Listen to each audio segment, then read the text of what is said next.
Alhamdulillahi haqqa hamdih wassalatu wassalamu ala man la nabiyya min ba'dih wa ala alihi wa ashabihi wa jundih.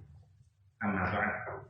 Pemirsa UBTV yang dirahmati Allah Subhanahu wa taala, dalam surat Yasin Allah Subhanahu wa taala mengisahkan satu kisah yang menarik untuk kita jadikan pelajaran buat kita. Kisah berkenaan dengan orang yang bahkan namanya tidak disebutkan oleh Al-Qur'an Al-Karim. Allah cukup memberikan nama rajul, a man, seorang laki-laki. Kisah ini dituturkan sebagai contoh bagaimana orang yang memiliki kecintaan yang tulus kepada kaumnya, dan bagaimana orang yang sungguh-sungguh beriman kepada Allah Subhanahu wa taala meskipun baru saja sebenarnya dia beriman, akan tetapi cukup membuat dia dimasukkan oleh Allah ke jannahnya. Karena itu melalui kisah ini kita berharap kita mengambil ibrah dan pelajaran agar kita semuanya mengikuti jejak manusia yang mulia ini yang direkam kisah hidupnya sampai nanti ila yaumil kiamat sebagaimana tertera di dalam surat Yasin. Allah menceritakan di dalam surat Yasin ayat ke-13, "Wadrib lahum mathalan ashabil qaryah idh ja'ahal mursalun." Kata Allah SWT, dan buatlah bagi mereka satu perumpamaan tentang sebuah kota, sebuah negeri, idh ja'ahal mursalun, ketika datang kepada mereka orang yang diutus oleh Allah SWT. Nabi didatangkan oleh Allah ke sebuah kota. Apa kotanya? Tidak dijelaskan oleh Al-Quran Al-Karim. Dan tidak juga menjadi kepentingan kita untuk mengetahui nama kota tersebut. Karena sebenarnya tidak ada pengaruhnya bagi kualitas iman kita.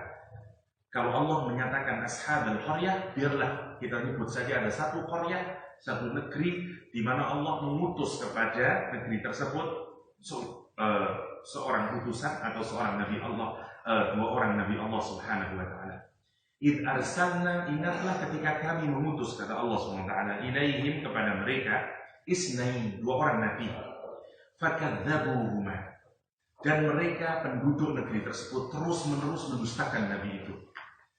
Orang ini, kampung ini atau negara ini atau komunitas ini, kota ini didatangi oleh dua orang nabi. Gambaran Al-Quran yang menggunakan tasdid fakadzabuhuma untuk menunjukkan bahwa lama dia ini berdakwah dan terus didustai oleh penduduknya. Fa'azzazna bithalithin, maka kemudian Allah menguatkan dua nabi ini dengan mengirim nabi yang ketiga. Jadi 3 orang nabi sekarang. 3 orang nabi diutus dan mereka berkata kepada kaumnya, faqalu inna ilaikum mursalun, dan mereka berkata sesungguhnya kami ini adalah orang yang diutus oleh Allah Subhanahu wa taala.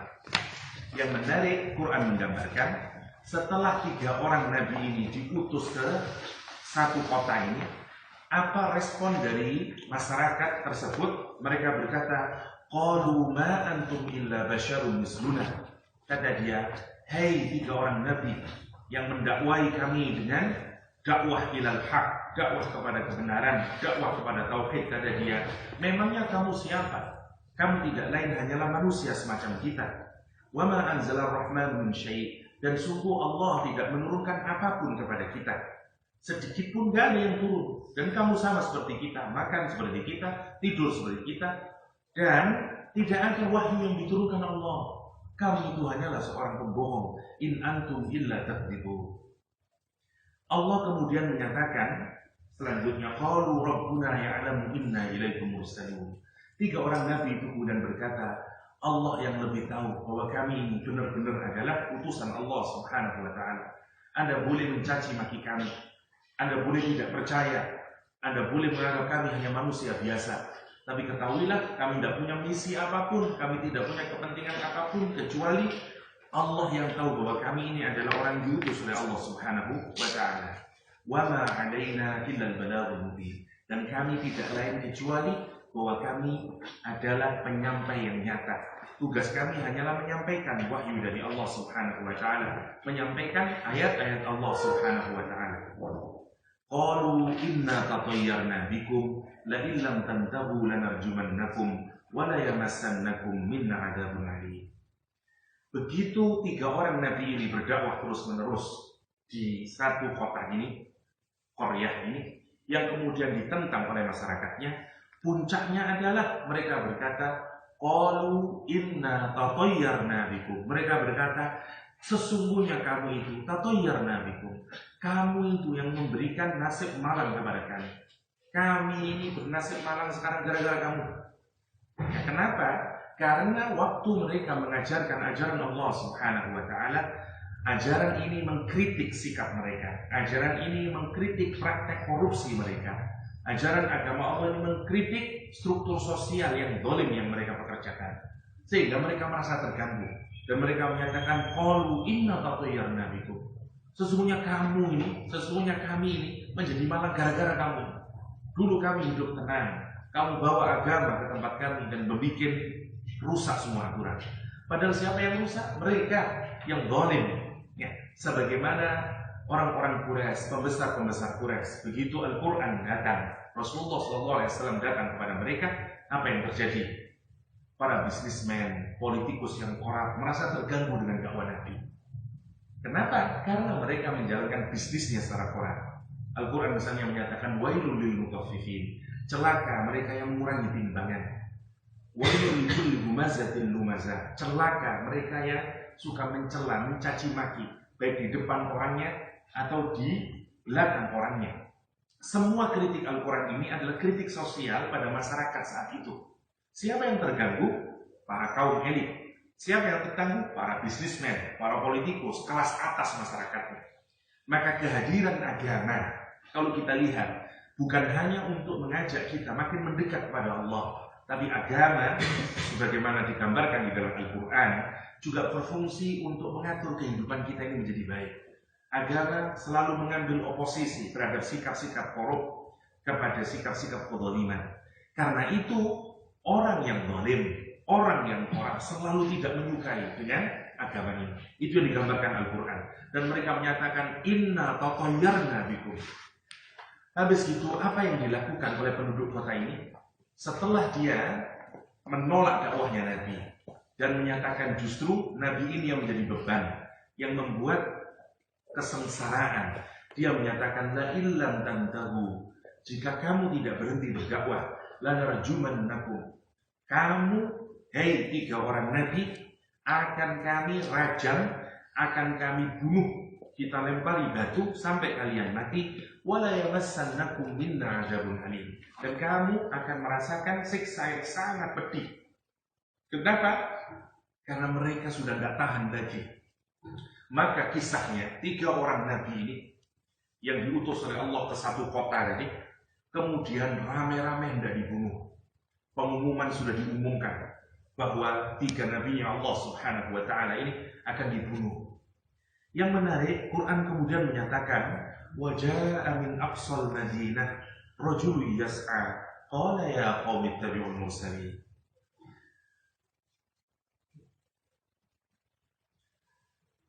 Sebenarnya 3 orang nabi ini sebelum sampai di kota, dia melewati satu pinggiran desa, yang dari pinggiran desa itu kemudian 3 orang nabi ini nanti sampai ke kota. Waktu dia berada di pinggiran kota, di pinggiran desa, dia bertemu dengan seorang laki-laki. Waqila, dikabarkan laki-laki ini memiliki penyakit lepra, sehingga diusir oleh kaumnya, sehingga dia tinggal di pinggiran desa. Yang menarik, begitu ketemu dengan Nabi ini, diajari dia dengan agama Islam, diajari dia dengan tauhid. Mereka menerima, 1 orang ini menerima. Akibatnya kemudian begitu dia masuk Islam, dia menerima ajaran Allah SWT, dia tetap tinggal di desa itu sendirian. Dia masuk Islam sendirian. Yang menarik, mari kita perhatikan. 3 nabi ini berdakwah ke satu negeri atau ke satu kota. Berapa yang beriman? 0. Nggak ada satupun yang beriman. Satu kota itu semuanya menolak. Bahkan satu kota itu bersama-sama beriktikad untuk merajam, membunuh 3 orang nabi itu beramai-ramai. Sementara ada 1 orang di desa, ya, yang baru saja masuk Islam. Dia menerima dakwahnya Nabi ini, dan kemudian dia mendengar. Setelah sekian lama dia mendengar 3 orang Nabi ini mau dibunuh. Maka ingatan dia sebagai murid, dia lari dari kampung itu. Quran menggambarkan wajah min aqsal Madinah. Ada seorang laki-laki dari desa itu, dia berlari, rajulun yas'a. Dia bergegas-gegas datang untuk menunjukkan antusiasmenya, karena dia mendengar ada nabi yang mau dibunuh oleh penduduknya, oleh masyarakatnya. Dan dia kemudian menyatakan, qala ya qaumi ittabi'ul mursalin. Hai kaumku, kata dia, ikutilah Rasul ini. Seakan-akan dia datang ke kaumnya, ke tempat di mana 3 orang nabi itu mau dieksekusi. Dan dia berkata, hai kaumku, kenapa engkau membunuh? Ikutilah dia, kata dia. Ittabi'u man la yas'alukum ajra. Ikutilah orang yang tidak meminta kepada kalian upah. Karena salah satu ciri dari misi yang benar adalah kalau orang mengajarkan sesuatu tidak menuntut upah. Kamu itu misalnya taat kepada bosmu, para elit itu misalnya, karena mereka itu punya kepentingan padamu. Ini ada orang yang datang dari jauh-jauh, dia tidak punya keperluan apapun kepadamu, dia tidak minta upah kepadamu, tidak minta kedudukan kepadamu. Itulah ciri kalau dia itu berada di dalam petunjuk yang benar. Karena itu, wahai kaumku, ikutilah dia, kata dia.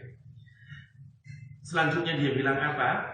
Ittabi'u man la yas'alukum ajran wa hum muhtadun. Karena mereka lah orang yang mendapatkan petunjuk.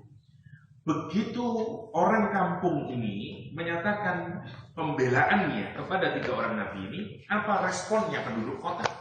Justru penduduk kota marah-marah, dan sekarang penduduk kota menghakimi orang kampung ini. Kata mereka, apa yang terjadi pada dirimu? Kenapa engkau memilih agamanya nabi ini dan meninggalkan agama kita, cara hidup kita? Orang ini kemudian menjawab, kata dia, wa ma li ana a'budu alladhi fatarani wa ilaihi turja'un. Kata dia, bagaimana aku tidak mengikuti agama nabi ini?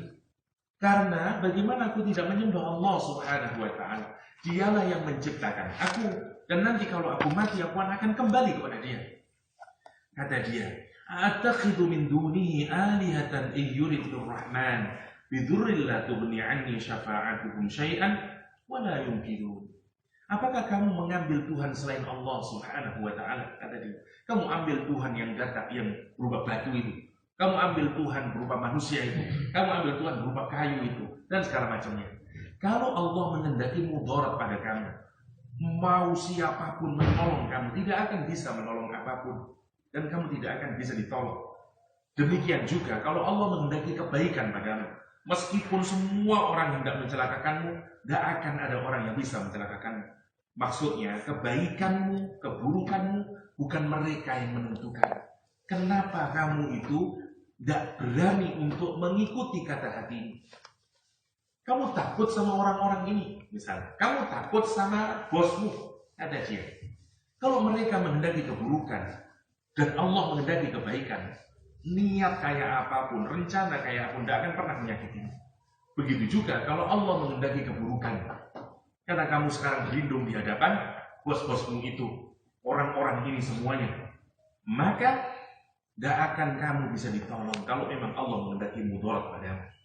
Itu dakwahnya orang kampung ini, menasihati kaumnya, makin marah menjadi-jadi.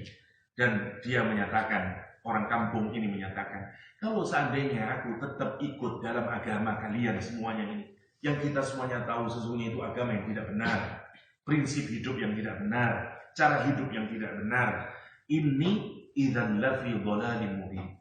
Sungguh kami berada dalam kesesatan yang nyata. Makin marah kemudian, orang ini kemudian beramai-ramai dibunuh.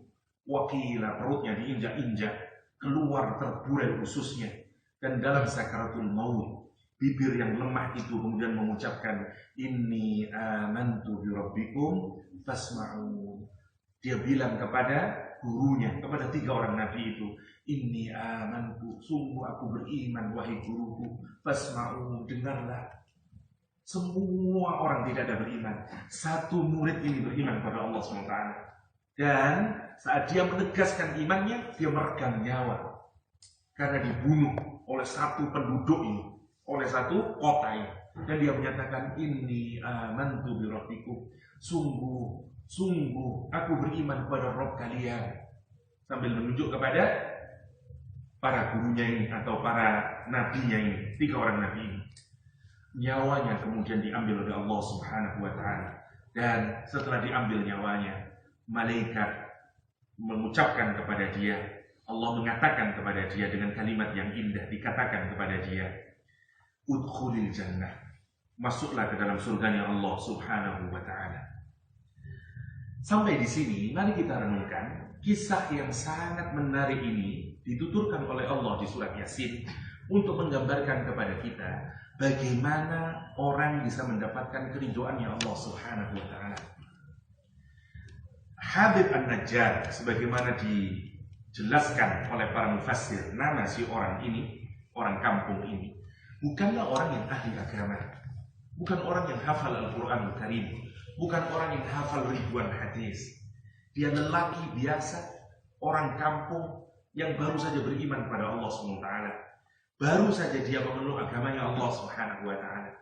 Tapi kalau Anda lihat apa yang menarik dari orang ini, ketulusan hatinya untuk beriman kepada Allah Subhanahu wa ta'ala, kesungguhannya di dalam iman kepada Allah Subhanahu wa ta'ala. Mungkin kalau Anda lihat amal ibadahnya belum banyak yang dia kerjakan, karena dia masih newly convert. Dia orang yang baru saja bertaubat kepada Allah SWT, baru saja dia beriman kepada Allah SWT. Kalau Anda lihat dari ilmunya, mungkin bukanlah seorang ustaz, gak banyak agamanya, tapi dia berhasil meraih puncak yang kita idam-idamkan sebagai orang beriman, yaitu jannahnya Allah Subhanahu wa ta'ala.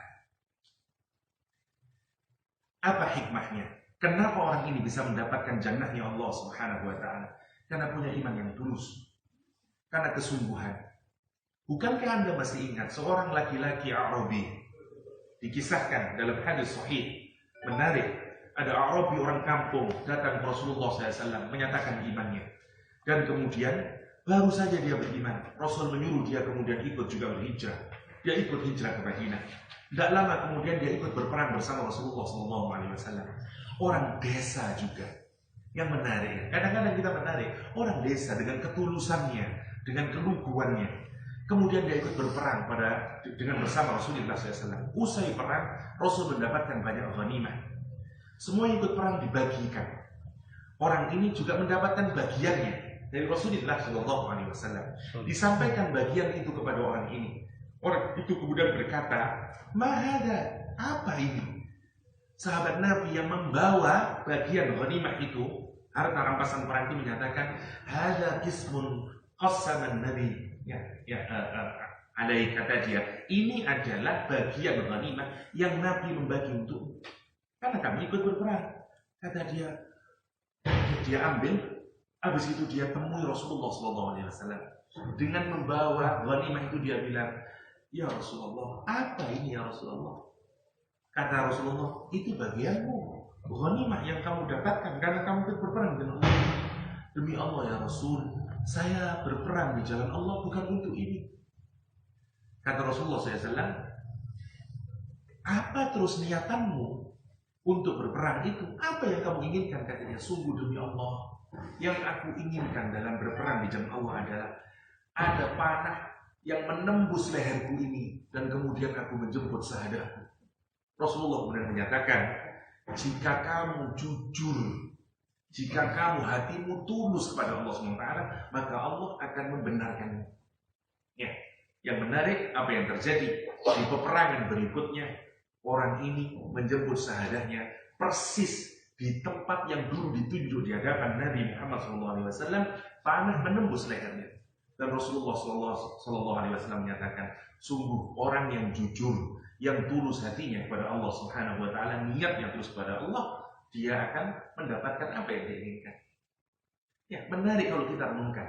Ada orang desa, miskin dia, tukang beca dia, hatinya tulus kepada Allah. Dia meminta kepada Allah, "Ya Allah, sampaikan aku di Baitullah Al-Haram."